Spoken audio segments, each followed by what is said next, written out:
What's going on, everybody? Thank you so much for joining me today. My name is Matt, and I am a recovering gambling addict.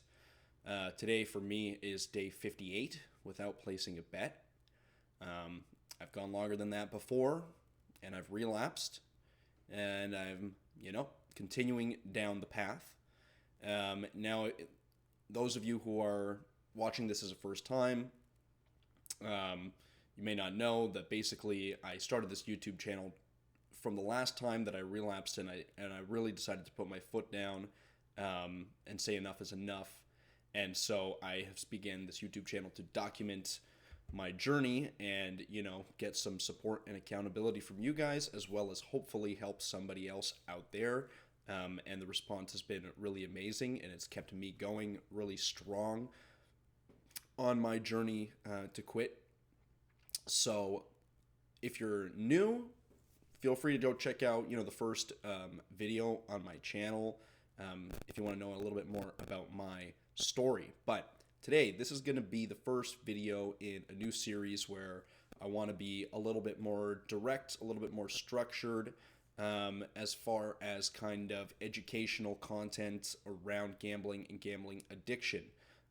So today's topic is going to be 5 signs that you are developing a gambling addiction.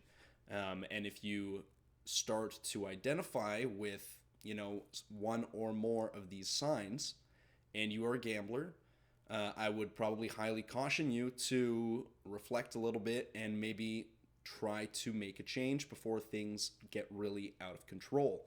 All right. So these are 5 things that I know that I've experienced. I know that a lot of other gamblers that I have spoken to have experienced. So let's just jump right into it, and we'll start at the top. So the first sign I would say is you're finding suddenly that you're gambling much more often, or just gambling is suddenly a bigger part of your life than it used to be. So, maybe at the beginning it was just something that you did every now and then, maybe, once or twice a month, for fun. And now all of a sudden, you're going several times per week. Maybe it's every day. Maybe you have online casinos that you are gambling on the daily basis on your computer or on your phone. Right? So that kind of acceleration of frequency, if that's something that you notice, that's definitely a sign that you might be developing an addiction. And this also extends to just generally more time in your life spent dedicated towards gambling or gambling related activities. So, maybe when you're not gambling, well, you're still watching YouTube videos about gambling, or you're watching some sort of strategy about gambling, or you're thinking about gambling, right? So if you notice that you have a very rapid kind of increase in the pace, all of a sudden you're doing this much more often, and just kind of take a second and reflect over whatever the last course of period of time, and think, how long ago was it that I wasn't gambling as much compared to as I am now? Or, how long ago did I start watching videos related to gambling, thinking about gambling all the time? Okay. Number 2 is you've started to switch to different forms of gambling. So this one was definitely a very impactful one for me. And looking back, I should have definitely recognized that it was kind of a warning signal, this behavior, right? So when I started gambling, I only played Texas Hold'em poker. And, those of you that know the game know that it's a lot slower paced. You have to be patient, you have to wait for the right opportunity, and there is an element of skill. Obviously it is a luck-based game, but it is mixed with skill, which in the long term, if you're a skillful player, you can beat other players and you can actually be profitable, which is kind of the only form really of gambling where that actually holds true.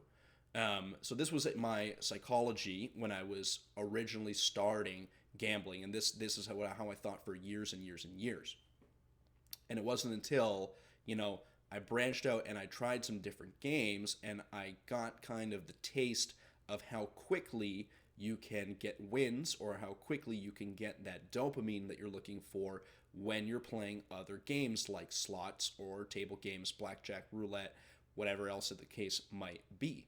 So, I had gone for years only playing poker, and in fact, even having a strong opinion against playing slots because I knew that the odds were rigged against me. I knew it was stupid. Why would I do something where I'm purposefully going to lose money? I'd rather play poker where I can play slow, I can play smart, and I can try to grind out an edge. Right? All of a sudden, I'm not interested in playing poker anymore. Why? Because it was too slow for me. And I just needed that. I just needed that hit. And all of a sudden, I'm playing slots and I'm playing blackjack all the time. And that is an indication that you have a gambling addiction. Okay. Also, underneath this can be, you used to gamble socially, right? Maybe you used to only gamble with friends. Group of buddies or a group of friends go to the casino together, or you and your friend go to the poker table together, or you have a poker night at your house, or something like this. And now you're gambling alone. That is an indication that you have a gambling addiction. Betting bigger than you used to bet, right?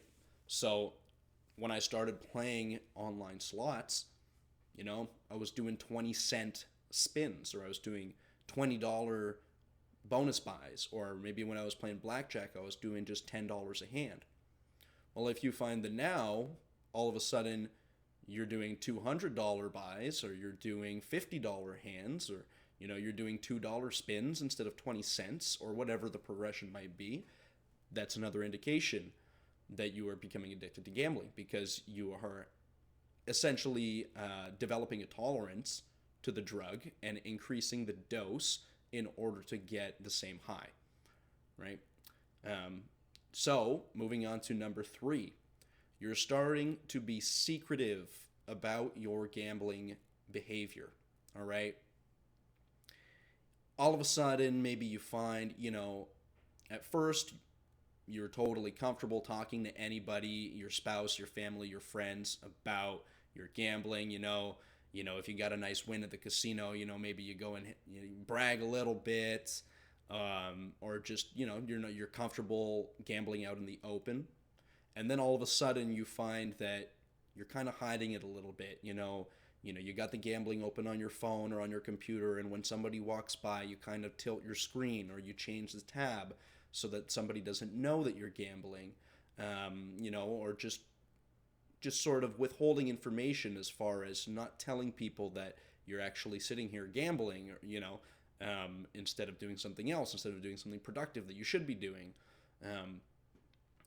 or becoming a little bit secretive when it comes to finances, not wanting to be open about your financial situation, with your family or your spouse or your, people that are close to you, getting a little bit stingy about money. These can be big signs that gambling is becoming a problem, right? Because it's a subconscious thing where that it's a problem, and that's why you're starting to hide it. But I know, speaking from experience, that I went for a long time hiding it or downplaying it, even though, I knew that probably I was gambling too much, but I hadn't yet come to grips with the fact that it was truly a problem that I needed to stop. Like, I was just content to keep doing it, and I was hiding it. And I should have listened to the fact that me wanting to hide it was an indication that it was a problem, right? So if you find yourself hiding, being secretive about your gambling behavior or your finances, this is a big indication that it's become a problem. Okay, number 4, you are constantly rationalizing about gambling.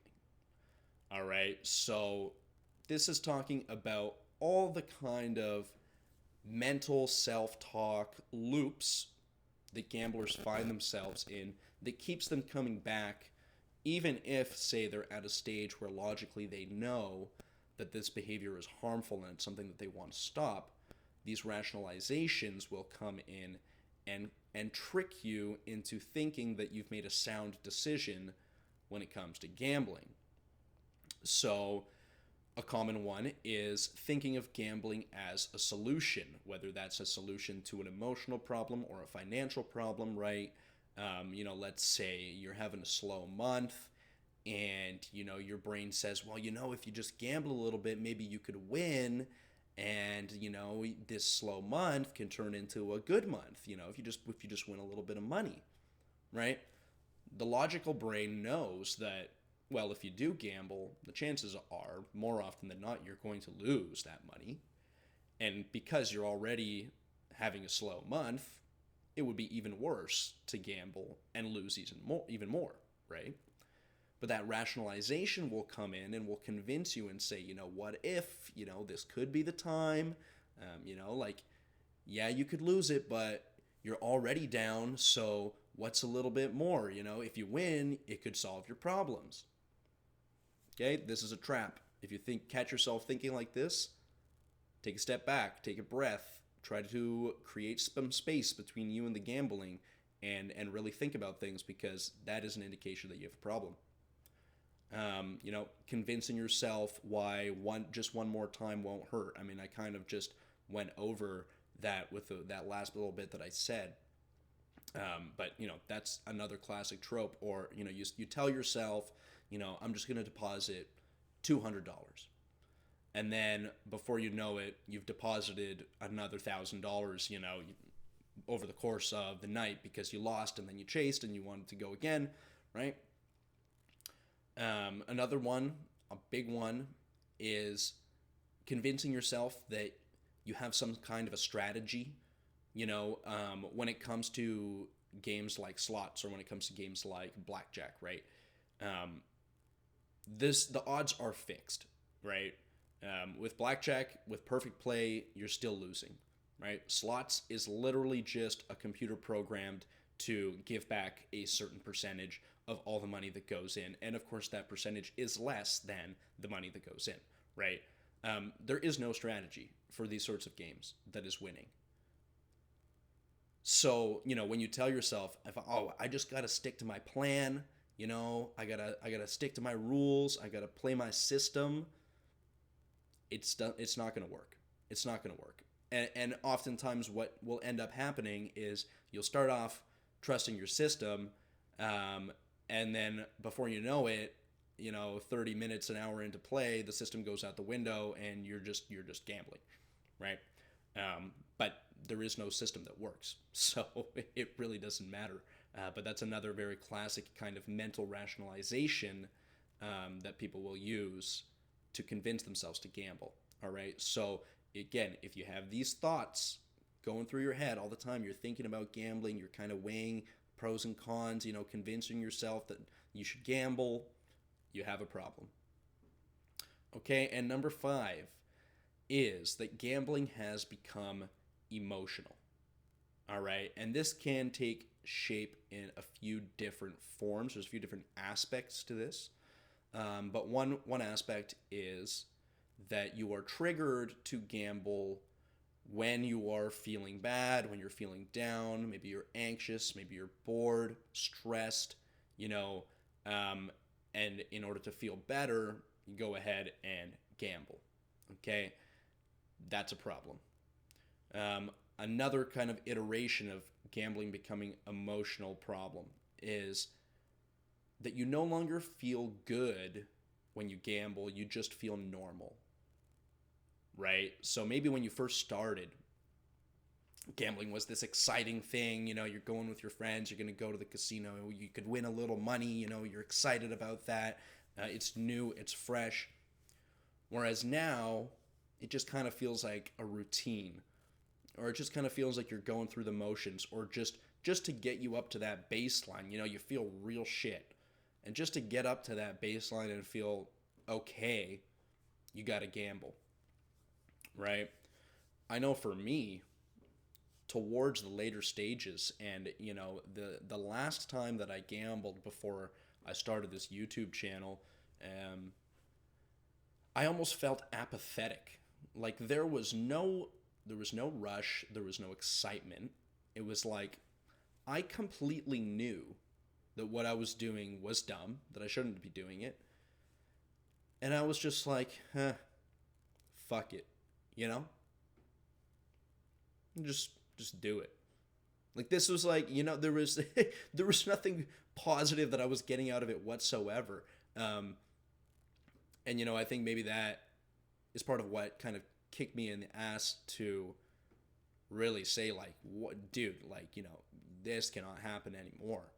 Um, but yeah, if you no longer get any real pleasure or excitement out of it, you're just kind of gambling just to feel okay, that's a problem. You probably have a gambling addiction, or you definitely have a gambling addiction. Okay, and the last kind of aspect of this um, is you know the feeling of devastation that you get at the end of a bad losing night, and yet you continue to gamble anyways. Okay, so every gambling addict has been there.